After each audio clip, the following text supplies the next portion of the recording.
రా, నువ్వు ఒక్కడవే మిగిలావు. రేయ్, సారు చేతికి తారివ్వండ్రా. చూడు, నేను 10 లెక్క పెడతాను. ఆలోగా అందరినీ వదిలేసి. వదలలేదంటే 1. రేయ్, వదలకపోతే ఏం పీకుతావురా? 2. అరే, ఏం పీకుతావో చెప్పి లెక్కట్రా. 3.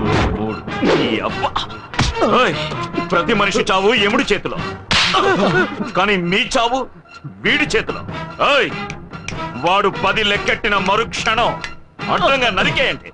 రాయ్, లెక్క పెట్టరా. 4, 5, 6. వద్దు, చెప్పొద్దు బాబు. ఈ రోడ్డు పని మేము చూసుకుంటాం. ఉన్న ఒక్క బిడ్డని చంపేస్తారు. నీకు చేతులెత్తి దండం పెడతాను. ఇక్కడి నుంచి వెళ్ళిపో బాబు. 7. వద్దన్నా, వాళ్ళన్నంత పని చేస్తారు. మీరు వెళ్ళండి అన్నా, మేము చూసుకుంటాం. 8. అన్నా, వద్దన్నా.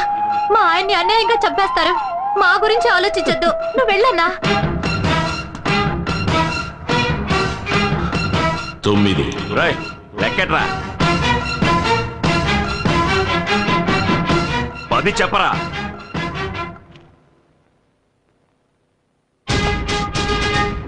ఎందుకురా వెనక్కిపోతున్నా? నువ్వు మగాడివైతే చెప్పరా. నువ్వు మగాడివి కాదా? కొజ్జావా? మగాడివైతే చెప్పరా.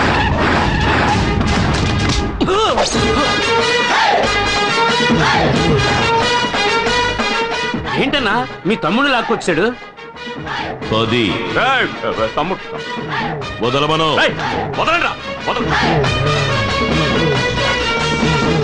10 ఏళ్లగా ఇక్కడ రోడ్డు వేయిస్తున్నట్టు నువ్వు గవర్నమెంట్ దగ్గర 4 సార్లు డబ్బు తీసుకున్నావు. ఆ డబ్బుతో నువ్వు ఎన్ని ఇళ్లు కొన్నావో, ఎన్ని పొలాలు కొన్నావో సీఎంకి తెలియాలి కదా. కనుక సీఎం ఇక్కడికి వచ్చి వెళ్లేంత వరకు ఈ రోడ్ ఇలాగే ఉండాలి. రే చెంచా, ముహూర్తం ఎన్నింటికి? 7 నుంచి 8 లోపు. ఆహా, అప్పుడు 6:30కి వీడు పెళ్లికొడుకు వేషంలో అక్కడికి వస్తాడు. ఈలోగా రోడ్డు వేస్తాను, గీడు వేస్తాను అని ఏదైనా లొల్లి పెట్టారనుకోండి, నేను లొల్లి పెడతా. వీడిని చంపి